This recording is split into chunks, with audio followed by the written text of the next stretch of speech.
ভাতের প্লেটে চুল কিসের আলামত? জানলে আপনি অবাক হয়ে যাবেন। অনেকেই ভাতের প্লেটে চুল দেখে স্ত্রীদের সাথে খারাপ ব্যবহার করে, স্ত্রীদের সাথে সদাচরণ করে না এবং সেই খাবারটা সম্পূর্ণ ফেলে দেয়। কিন্তু আপনি যদি জানেন যে ভাতের প্লেটে চুল এটা কিসের আলামত বহন করে, আপনি অবাক হয়ে যাবেন এবং স্ত্রীদের সাথে খারাপ ব্যবহার করবেন না। প্রিয় ভাইয়েরা, এই কারণে স্ত্রীদের সাথে খারাপ ব্যবহার করা এটা ইসলামে সম্পূর্ণ হারাম। আল্লাহ পাক বলছেন, ওয়াশিরুহুন্না বিল মারুফ, তোমরা তোমাদের স্ত্রীদের সাথে উত্তম ব্যবহার করো। এই জন্য আল্লাহ পাক বলছেন স্বামী এবং স্ত্রীদের মধ্যে মিল মহাব্বত থাকে, এটা অবশ্যই উচিত, এবং স্ত্রী স্বামীকে সম্মান করবে আর স্বামী স্ত্রীকে মহাব্বত করবে, এটাই স্বাভাবিক কথা।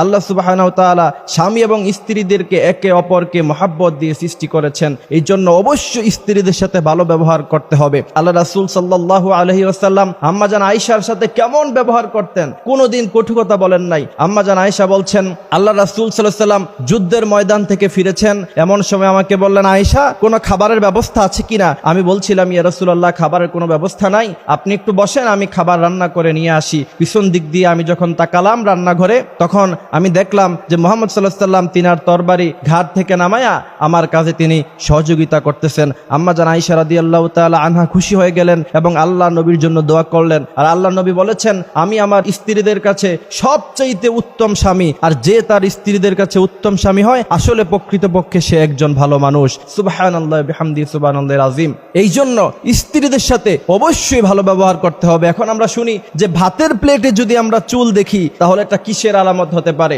কোন মুহাদ্দিস এবং কোন আলেম বলেছেন যে ভাতের প্লেটে যদি কেউ চুল দেখে তাহলে সে এটা বুঝতে পারে যে তার উপর আল্লাহ পাক খুশি হয়েছেন এবং তার উপরে আল্লাহ পাক রিজিক বর্ষণ করবেন, অর্থাৎ তাকে আল্লাহ পাক টাকা পয়সা প্রদান করবেন এবং সে অল্পতেই ধনী হয়ে যাবে ইনশাআল্লাহ। তবে ইচ্ছাকৃতভাবে নয়। কেউ যদি ইচ্ছাকৃতভাবে ভাতের মধ্যে চুল দিয়ে রাখে তাহলে তো ব্যাপারটা এমন নয়। তবে কেউ যদি এমনটা দেখতে পায় যে ভাতের প্লেটে চুল দেখেছে সে, তাহলে তাকে বুঝতে হবে যে আল্লাহ পাক তাকে রিজিক প্রদান করবেন, রিজিক বর্ষণ করবেন।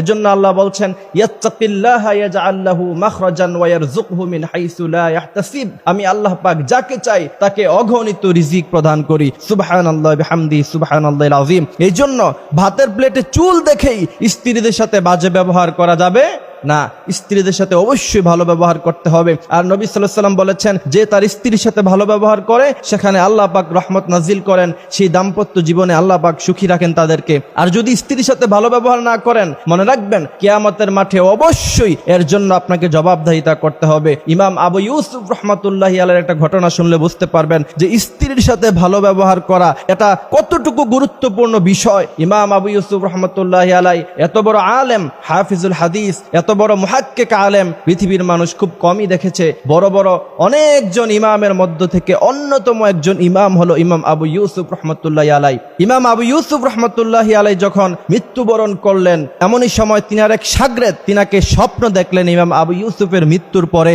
স্বপ্নে দেখার পরে তিনার শাগরেদ ইমাম আবু ইউসুফকে প্রশ্ন করলেন, হে ইমাম, আপনি তো এত বড় আলেম, জমানার সবচাইতে বড় মুহাদ্দিস, আপনি আপনার সাথে মৃত্যুর পরে আল্লাহ পাক কেমন সদাচরণ করেছে একটুখানি বলেন। ইমাম আবু ইউসুফ রাহমাতুল্লাহি আলাইহি বলেছেন যে আমি এত হাদিস মুখস্থ করেছি, ছাত্রদের সামনে জীবনে এত দরস দিয়েছি এবং আমি মানুষদেরকে এত কথা বলে মানুষদেরকে ইসলামের পথে এনেছি, আমার খেদমতের কোনো দিক দিয়ে কোনো অভাব ছিল না। কিন্তু আমার মৃত্যুর পরে আল্লাহ পাক বলেছেন, মনে আছে নাকি তোমার সেই দিনের কথা, যেই দিন তুমি তোমার স্ত্রীর সামনে খেতে বসেছিলা আর স্ত্রী তোমাকে জিজ্ঞাসা করেছিল যে স্বামী আমার খাবারটি কেমন হয়েছে? ইমাম আবু ইউসুফ রাহমাতুল্লাহি আলাইহি বলেছিলেন, মাশাআল্লাহ, খাবার অনেক বেশি ভালো হয়েছে। কিন্তু তিনার স্ত্রী যখন সেই খাবার মুখে নিয়েছেন, দেখছেন খাবারে লবণ হয় নাই, মরিচ হয় নাই, খাবার একদম মজা হয় নাই, তিনি বুঝতে পারলেন আবু ইউসুফ তিনাকে খুশি করার জন্য এই কথা বলেছেন। তিনার স্ত্রী মন থেকে তিনার জন্য দোয়া করেছিলেন আর আল্লাহ পাক বলছেন, সেই দোয়ার বিনিময়ে আমি আজকে তোমাকে জান্নাত দিয়ে দিলাম। সুবহানাল্লাহ।